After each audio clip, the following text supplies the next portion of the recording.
Hello folks, thanks for joining me on this ride from Greens Bottom Road on the Katy Trail down to Weldon Spring. Now you notice that most of these trailheads have no services at them. So if you're riding this stretch of the trail, or whatever stretch of the trail, be sure to take that into account.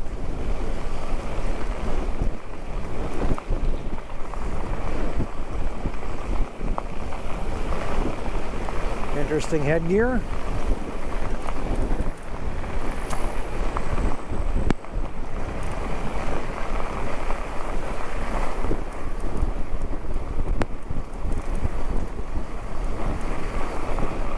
Now the surface on here is mostly crushed limestone, which is what you want. You do not want gravel. Gravel is bad for bike trails.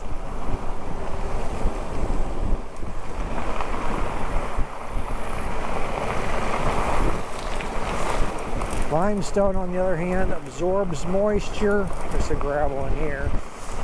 But limestone absorbs moisture, it packs well.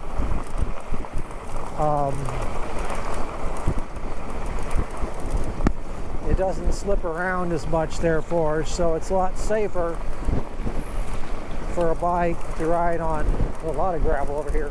To ride on limestone than on gravel. Gravel, on the other hand, does not absorb moisture, and it does not pack well. So it slips out from under your tires, and it can make you tip your bike.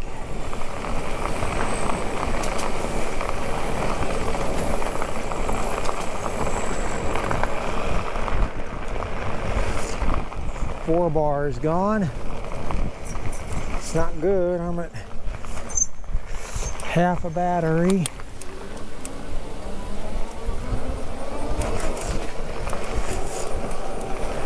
But I am almost halfway there, supposedly. It's supposed to be that 18 miles.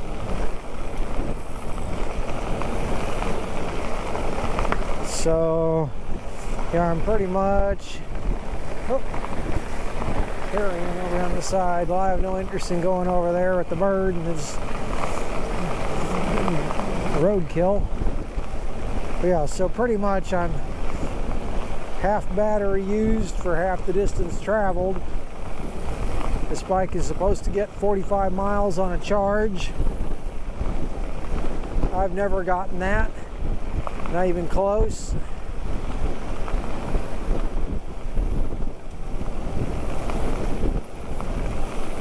Range anxiety is a big problem with electric conveyances.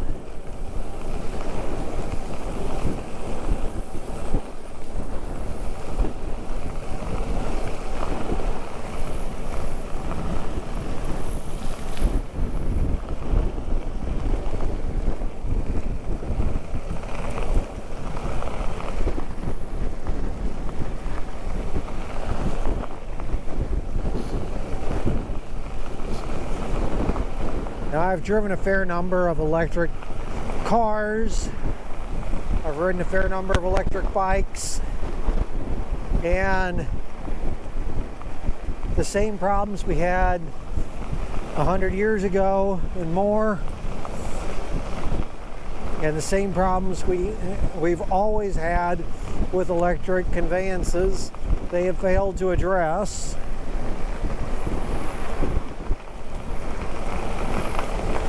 And in fact, the issues have only gotten worse.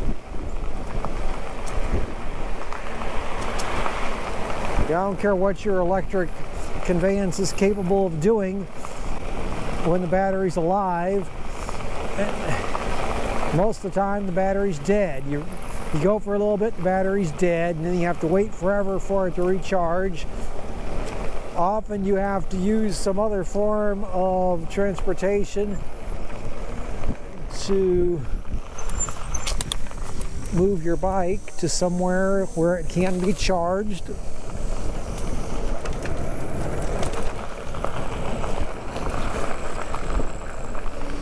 The inconsistent amount of power, none of these issues have been addressed or resolved.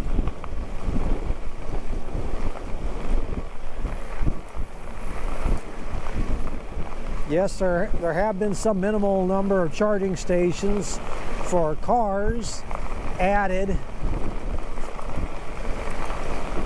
but they're a fraction of the stations for gas.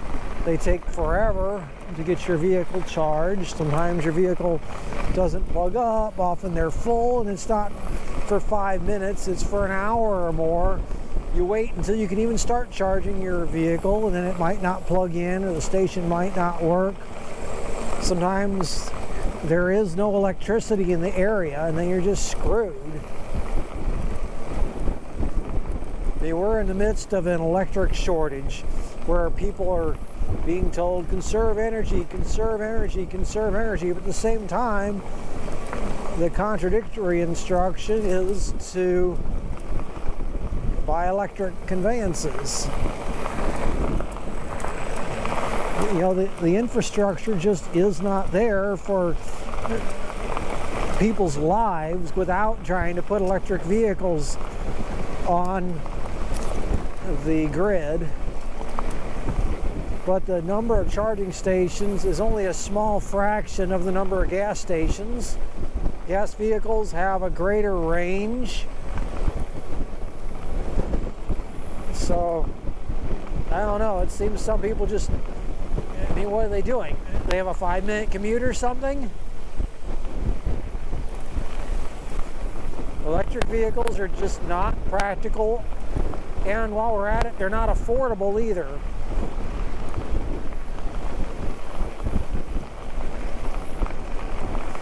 Yeah, you can't afford them once, and in a few years they need to be replaced because the batteries are done, and replacing a battery costs as much as replacing the vehicle. And that brings us to another issue, is getting them worked on. There just aren't that many places that work on electric vehicles. Now, my electric bike here that I'm riding has the same problem. The batteries are hugely expensive. I mean, half of the cost of the bike is the battery.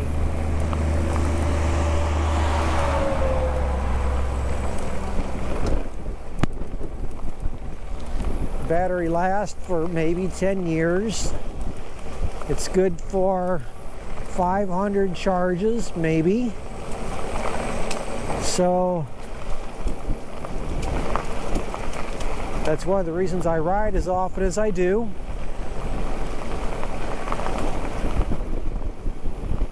If I ride 50 times a year, that means I get the full use out of the battery, hopefully, over that 10 years, hopefully get my money's worth out of the battery.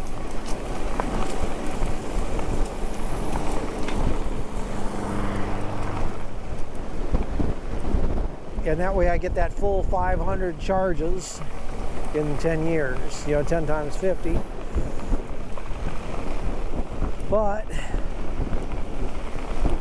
when it comes time to replace the battery, I'll have to replace the bike. I mean, it'll be just done by then.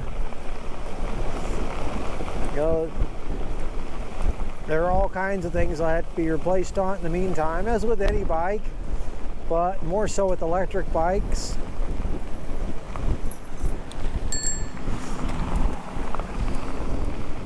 I'll have to replace the motor, and the brakes, and the rotors, the chain, all the usual maintenance items on a usual bike, plus the motor, probably the controller and the display by then.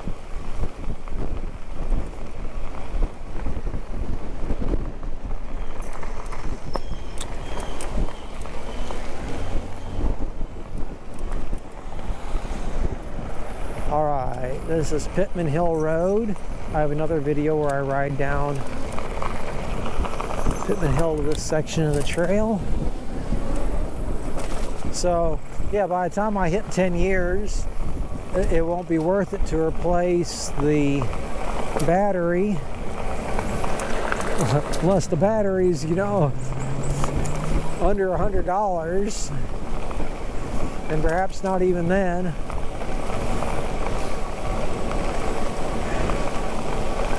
You know, these electric vehicles, they're not long-term purchases.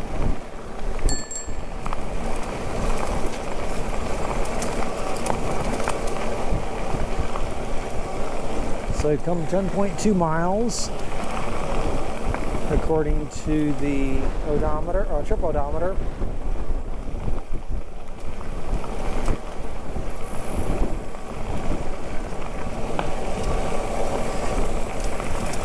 I have 3 bars of my battery left to go.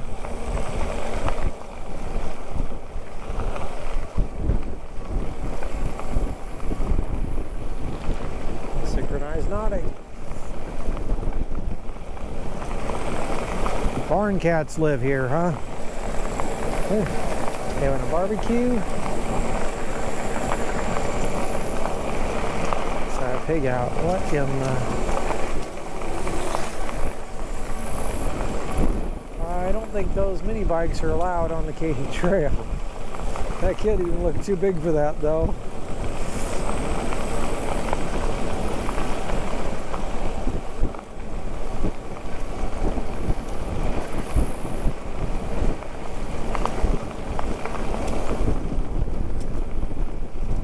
Now, if it's a car, you know, a battery could be $25,000 or more. You know, most people don't have $25,000 left sitting around. So, you know, if you spend $80,000 or more for the electric vehicle, well, at least, you know, for the average person, they can get a loan on a car. But what are you going to do? Get a loan on a battery? I doubt it. You might get a personal loan that you could use toward that.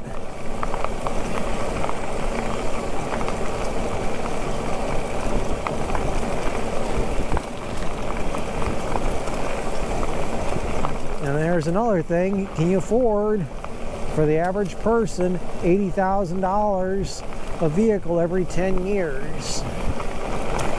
And it's not like you can buy them on the used market. I mean, you're going to need a new battery right off the bat, most likely. You know, so say you buy a used car, maybe they want $30,000 for it. And if it had a new battery in, it'd probably be worth that, you know, to some people. But then another $25,000 for a battery, well, now you're at $55,000. And that probably that $25,000 is just the part. That doesn't include labor to install it. So probably, you know, however much more for that. But let's say that does include labor to install it. So you're $55,000 for a $30,000 automobile.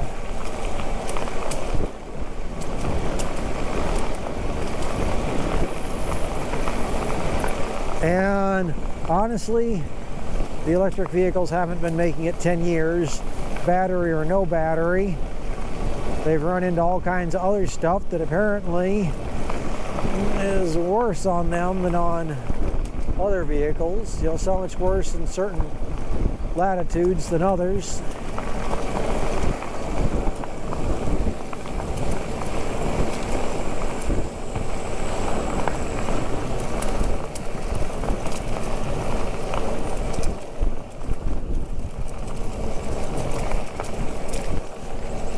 Not looking good for the home team.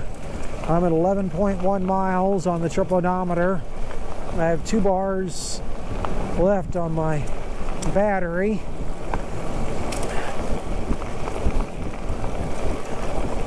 Another annoying thing about electric conveyances is the gauges are inconsistent. You're never really sure what your range is.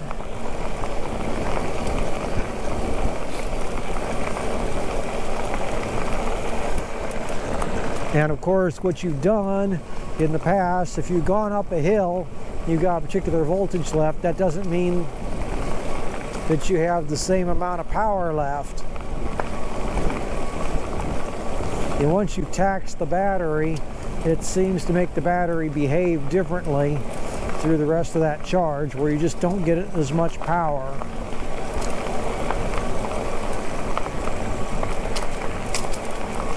Whereas if you've been riding the battery down to that same charge level on the flat, you may have more power. But in the case of the battery level, or in this case voltage indicator, how much battery do I really have left? You know, with a combustion engine vehicle, the amount of fuel in there, no matter how hard I run the engine, how much gas is left is how much gas is left. On the voltage gauge on here, if you look at the voltage, and while it's with the motor's in use, the battery's putting out power to the motor, and then you stop, your voltage often will go up. You may have to wait 10 minutes or so, but the voltage will often go up. Well, what the heck is up with that? How do you know how much power you actually have left? If I look at the actual voltage numbers on here, it shows me 46.1 volts. Now, of course, when it gets down to 44, it's dead. Although, and that's where it's set, to cut off the controller, to protect the battery. Although, yesterday when I was riding, it got down into the 43s. Not the high 43s, the low 43s.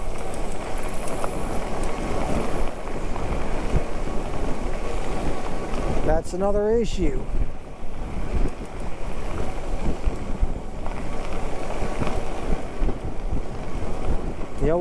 We had this problem for decades, and it still hasn't been fixed.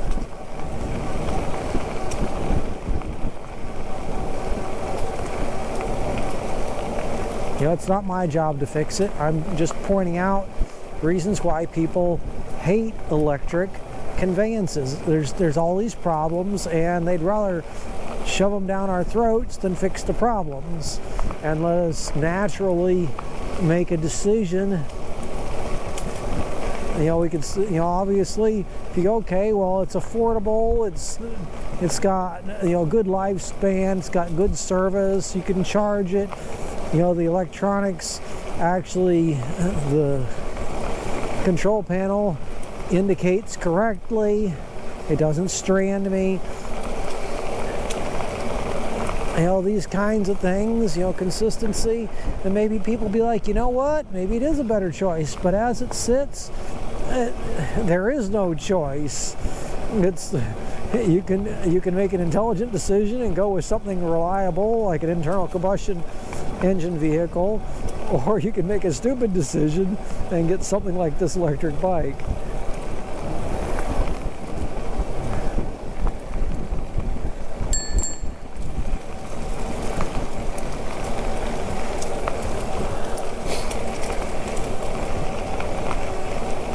Sure, I can ride it, but it is such a waste of energy, such a waste of money.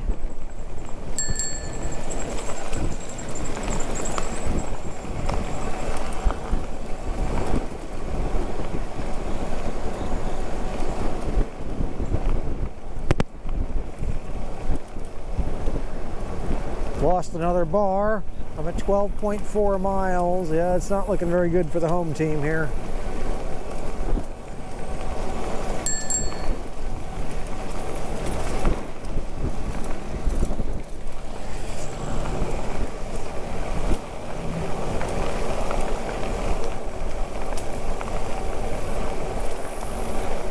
Split the difference there.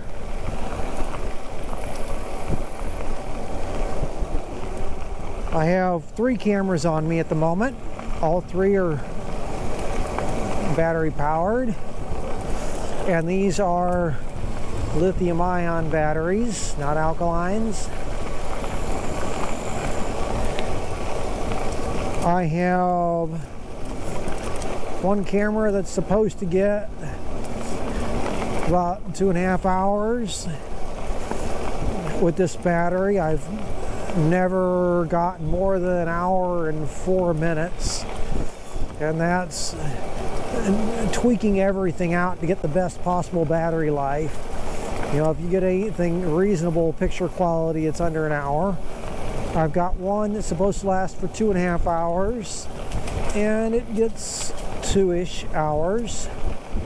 Another one's supposed to last for 2 hours, and the battery just died a moment ago, and I'm under 1 hour in. That's terrible.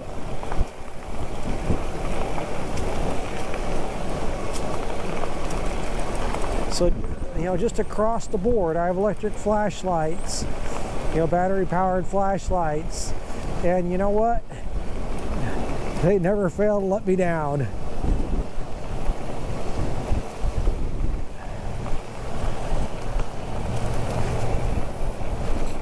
I have a battery powered phone, and that's one of the things that people really hate about battery powered devices. This would be Highway 40 we're about to cross under.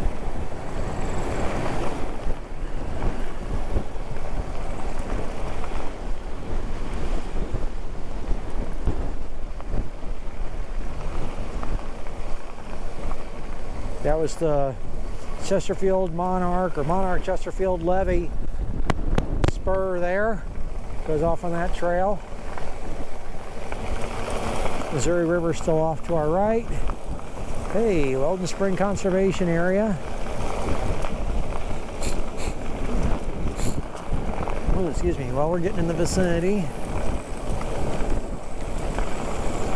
But, you know, if batteries and electric power were so good, people wouldn't have to buy chargers for everything and everywhere. They wouldn't be buying bigger batteries. Just trying to get, you know, a day's worth of usage out of their device. Yeah, I remember I charged my phone once a week. Now, it doesn't even make it through the day. Yeah, it's true, we do more with our phones now, but I mean, what the heck? Is the device useful or not?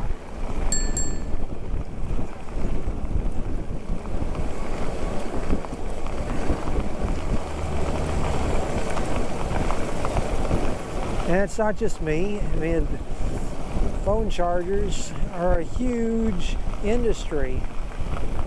If our batteries lasted, as I said earlier, we wouldn't have to have multiple phone chargers at the office, at home, in our vehicles.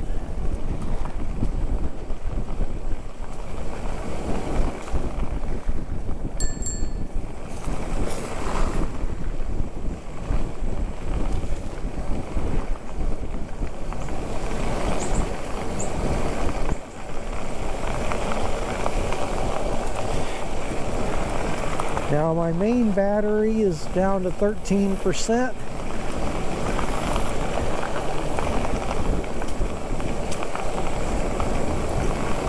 I have 2 bars left of my bike battery, although one bar is winking at me. And this isn't one of those happy winks.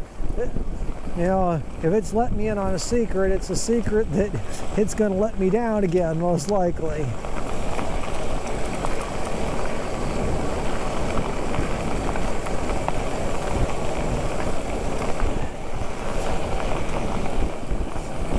I'm running 15 miles an hour, sometimes 16 in here. According to the display, it's reading out that The battery's putting out between 3 and 4 amps to the controller.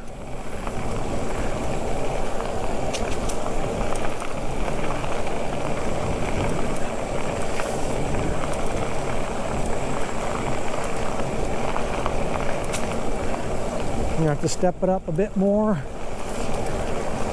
or my bike and my camera are both going to be, my main camera are both going to be out of battery. Now my third camera, the one supposedly with a 2.5 hour battery, so I cannot determine the battery level. It's got a tiny little, like a 1/2 inch by 1/2 inch display, might be slightly larger than that, and there's stuff on there, but I can't make heads or tails of what it says. That would be the Bush Greenway spur there on the right. I have a video on that if you want to see how that all connects.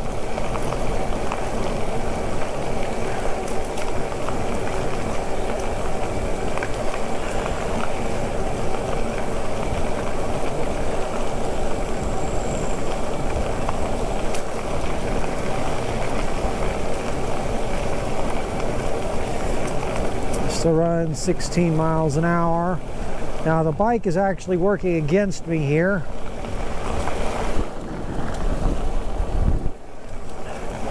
But it's only pulling about 2 amps.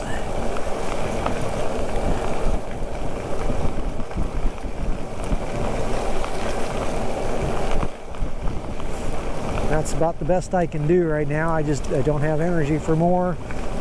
Not unless, you know, the Weldon Spring station came in sight. You know, I'd put in a little, maybe a quarter or half mile burst if I had to.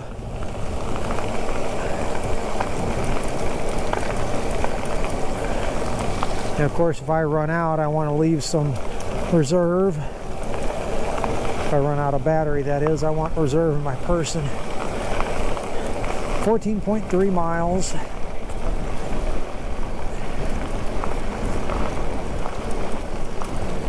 Man, the seat of the bike is thrashing the seat of my person.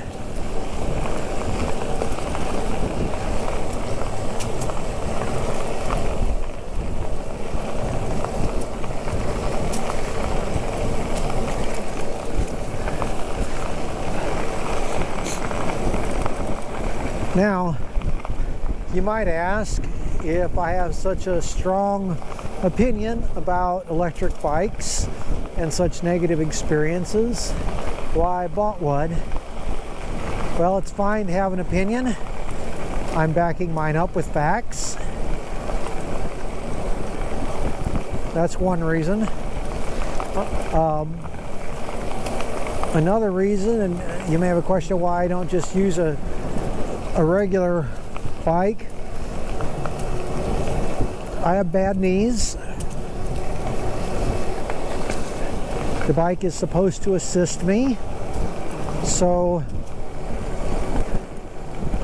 I do have a legitimate need for the pedal assist. Even walking upstairs could be an issue for me. Sometimes even walking downstairs, you know, is hard on my knees. Usually walking on the flat like this isn't so bad, but it's not always exactly flat. And sure, I can walk, but sometimes my knee is just done, and then I could be stranded out somewhere. You know, with this, see, if I hang my legs, just let them dangle, in theory I could use the throttle. And yes, the throttle does work. In practice though, throttle isn't much good after the battery dies, and you never know exactly when that's going to be.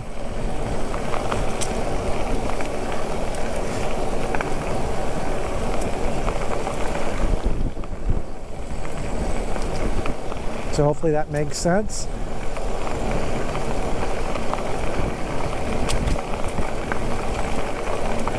As far as a regular bike, you know, the same thing applies. Sure, I can ride a regular bike. Have done.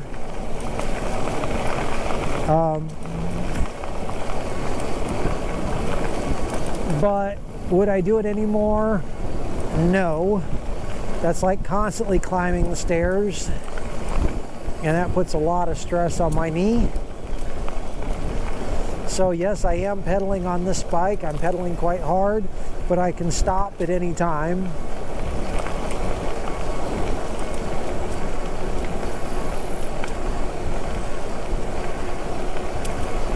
You know, as long as there's battery power left, I can let the battery power the bike.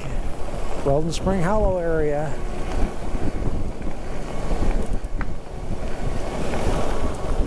Oh, the dry creek bed over here. Or maybe it always flows gravel.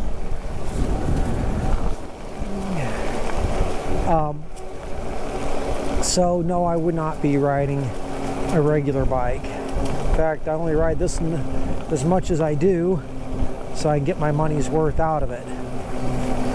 It's in fact doubtful that I would replace the bike. You know, I got it to have more facts about electric bikes, where, you know, I have the experience to back up my opinion.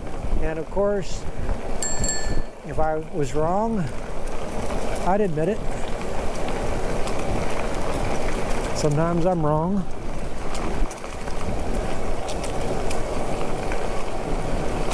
I've admitted it before when I made mistakes in videos. I admit it was my error. I made an error on a ride yesterday.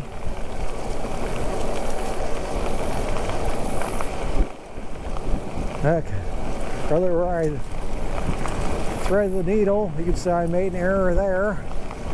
So yes, I'm willing to admit when I'm wrong about something.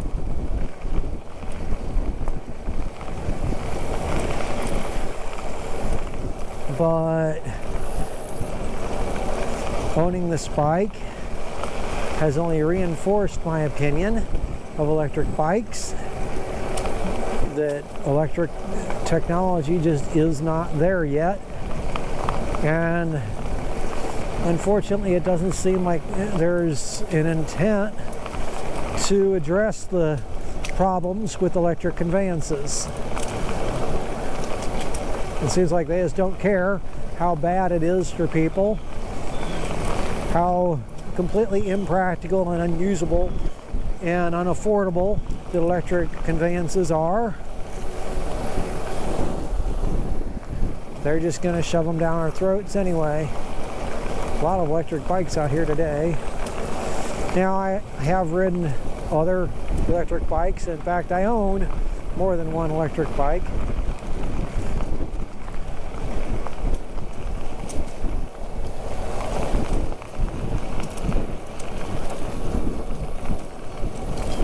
So I have a fair amount of experience with electric bikes. Not as much as some, for sure. You know, my life is not consumed by pushing electronic technology. I'd rather provide the facts, and you can make up your own mind. Do what's best for you.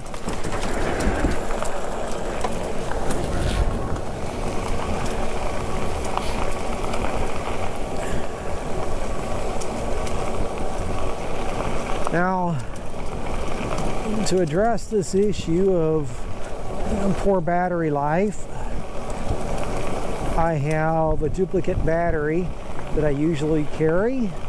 That battery did not charge, which is another problem. So that battery is not with me. I'm still trying to charge it.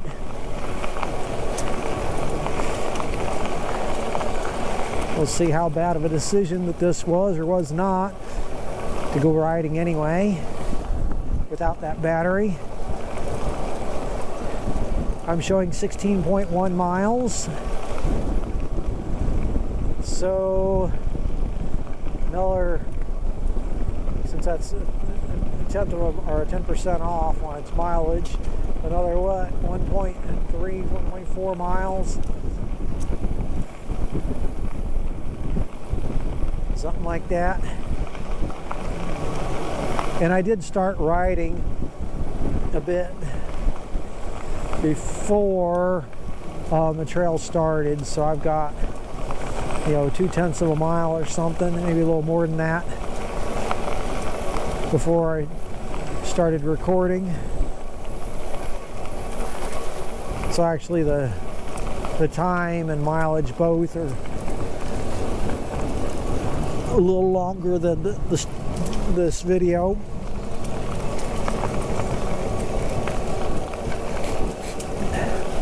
Now, that charging issue brings me to another issue. So aside from the length of time it takes to charge and the length of time you have to wait before you can even start charging, and the compatibility issues, you know, you have to have adapters, and good golly, how many different types of charging cords and things must we have to have? You know, the physical connection doesn't match up, the voltage or current doesn't match up, you know, there's always some issue. Sometimes you plug them in and they don't charge. So one of my cameras loves to do that. Sometimes it gets hot, doesn't charge. Sometimes it just doesn't charge, doesn't get hot, nothing. You know, I can replace the cord and the charger. Makes absolutely no difference. You know, I let the device charge overnight. You know, these are the factory chargers. These aren't some cheap aftermarket thing. And of course, most stuff's made in China, so it's junk anyway. But it did not change the charge. Even though it showed it was charging, it did not charge 1% with being plugged in for over 24 hours.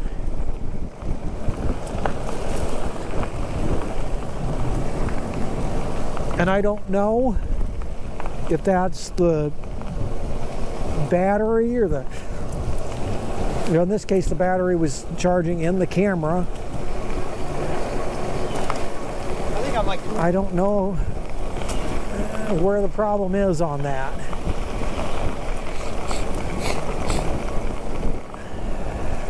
And this happens with lots of different devices. It's not just the camera. I mean, this is a problem with electric devices. It happens with electric cars too.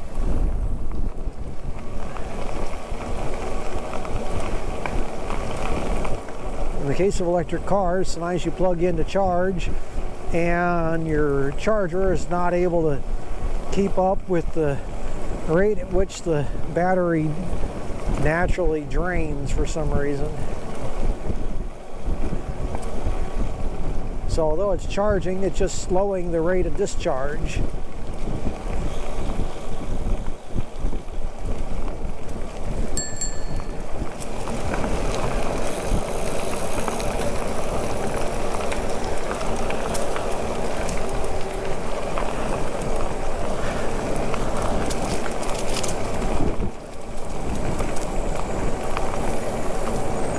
On that manual powered bike, he was pretty much pacing me. All right, we're reading 17.1 miles.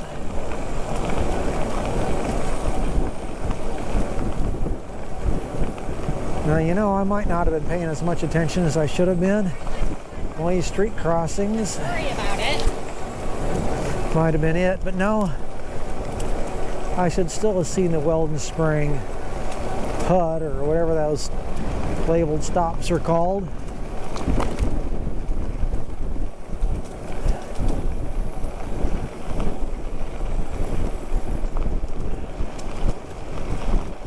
We're at 18.9 miles actual, 17.3 on the trip odometer.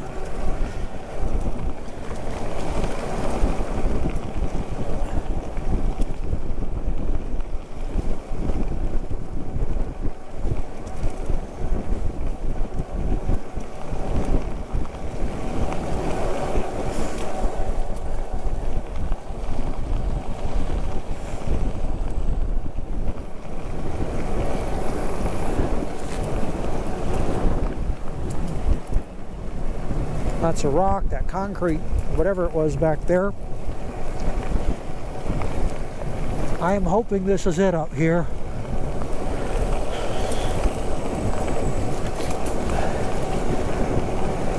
My last bar is giving me a wink, like it's going to give up the ghost here. Yes, I believe this is it. I think we're going to make it.